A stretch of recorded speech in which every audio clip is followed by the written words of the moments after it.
All right, cool. Let's do this thing. Big mug, Rich.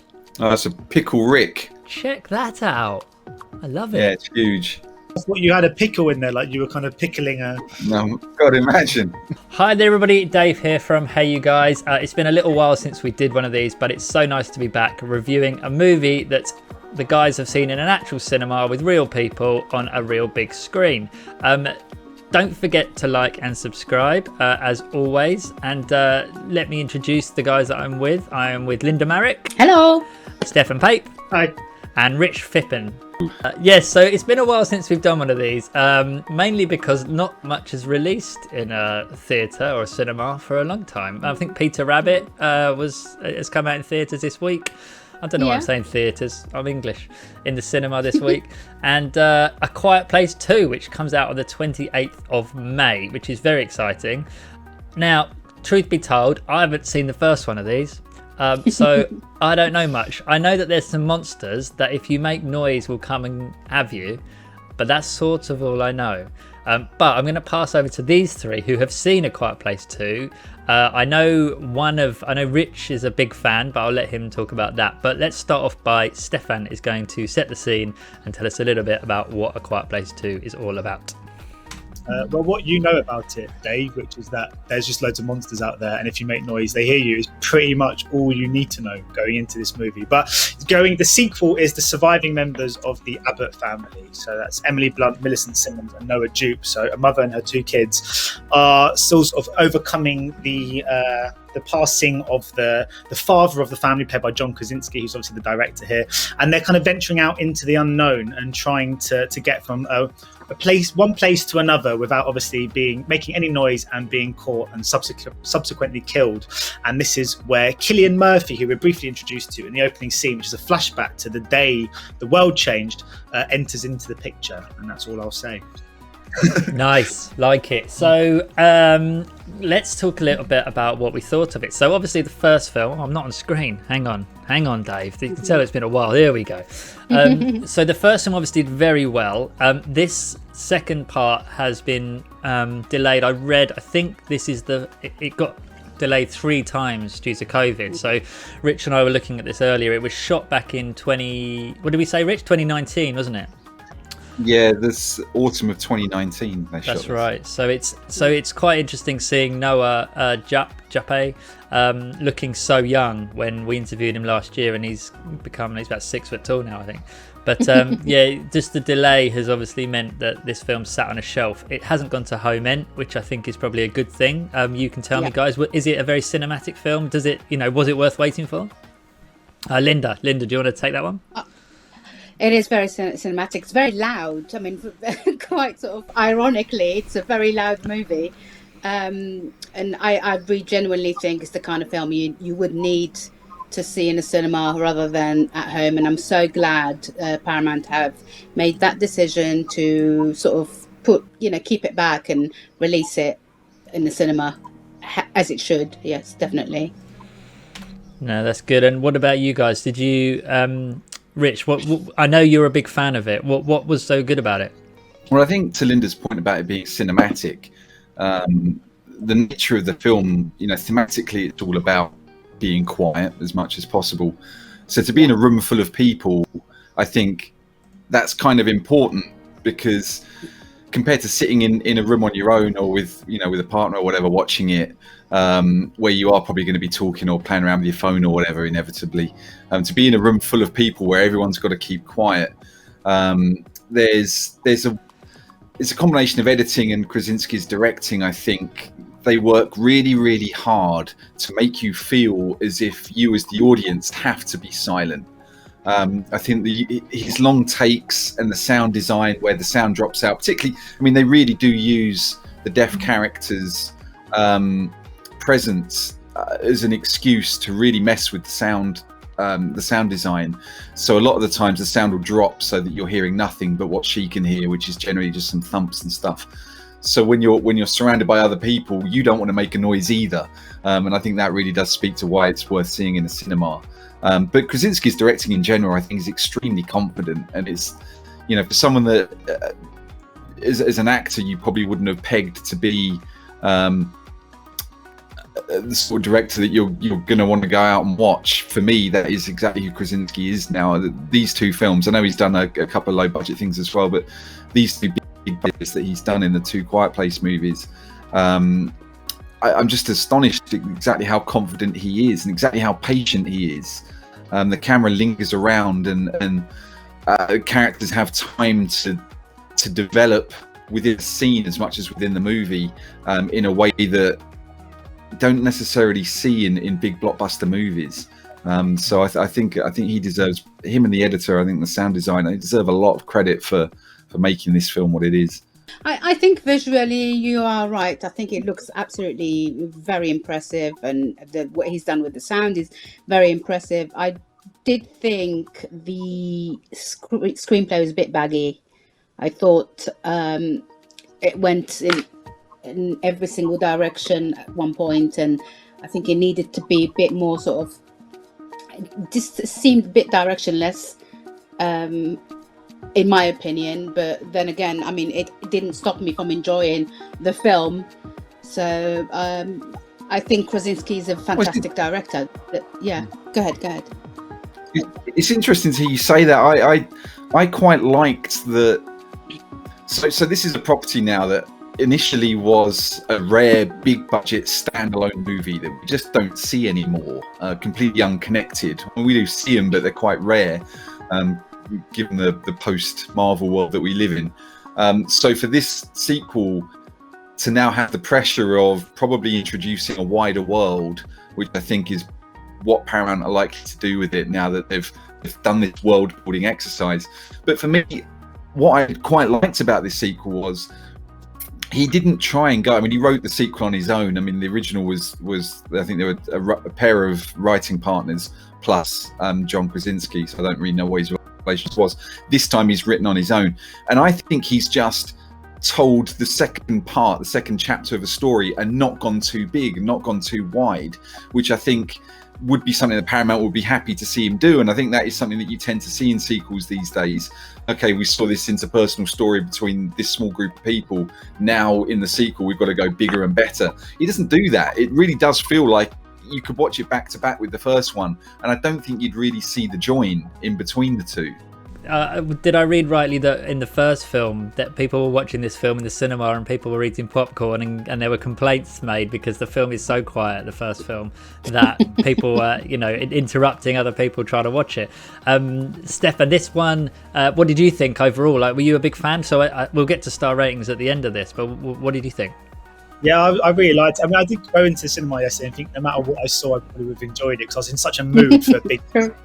There's that opening scene, which is the big flashback, which is a big action scene. It's a kind of car sequence of a bus coming towards a car. And I got goosebumps. And I think I just got overwhelmed in the moment of feeling so happy to be there, sort of immersing in a kind of big blockbuster movie. So I was in a good mood. It caught me in a good mood. But I thought as Rich said, the direction I thought was just exquisite. I mean, the biggest compliment you can pay is how Spielbergian it was. I mean, the film feels like one long Velociraptor scene from Jurassic Park, from like start to finish. Like that kind of intensity is kind of unwavering. And I thought, but I think Linda has a point as well that you can see the direction in it. But if the direction is as confident as accomplished as this, I think that's a good thing. But I really enjoyed it. I think the first movie lived off a kind of it being quite unique in the sense that it created a horror movie but removed one of the biggest horror devices, which is sound, which was such a fascinating thing to delve into. And I think the scenes in this when character takes off her earpiece, her hearing aid,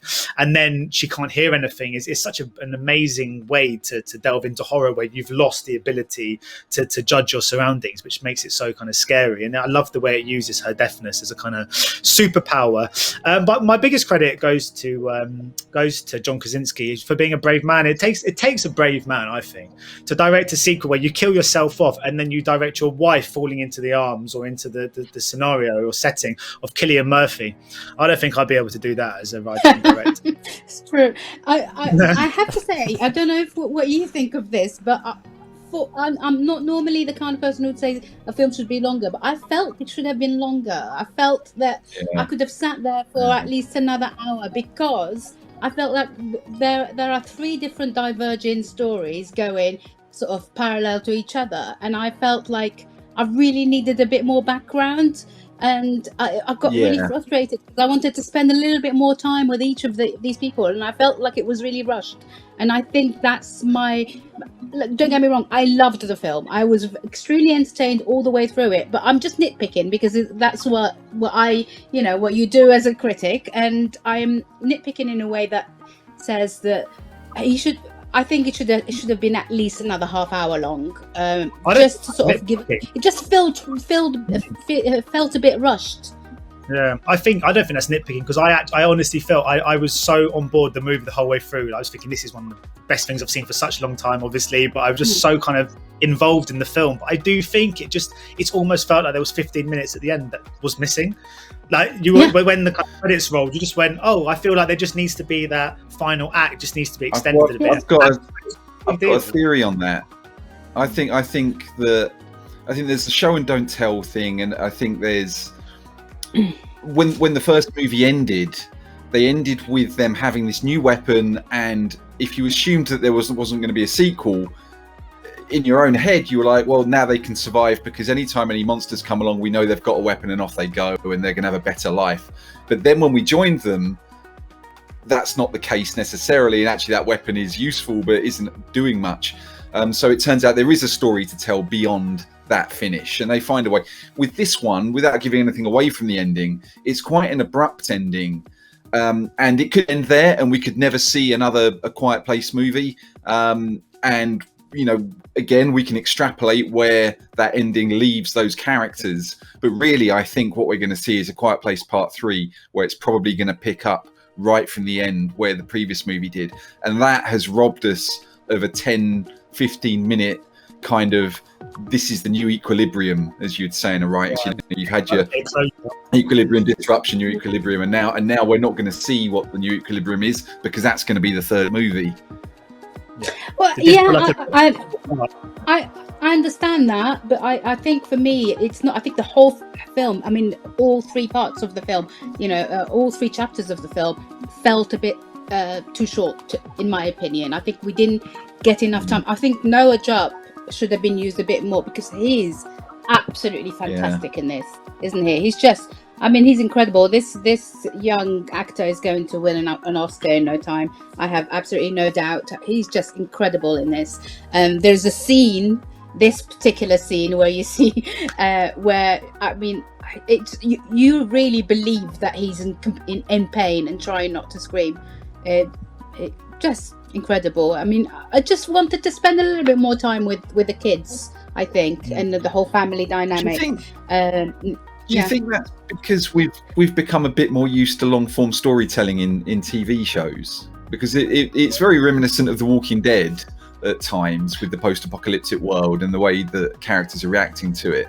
And The Walking Dead can spend an hour on a character like Cillian Murphy's character, and give us loads of backstory. Whereas here they've got such a short runtime that you're right, we end up not getting a huge amount.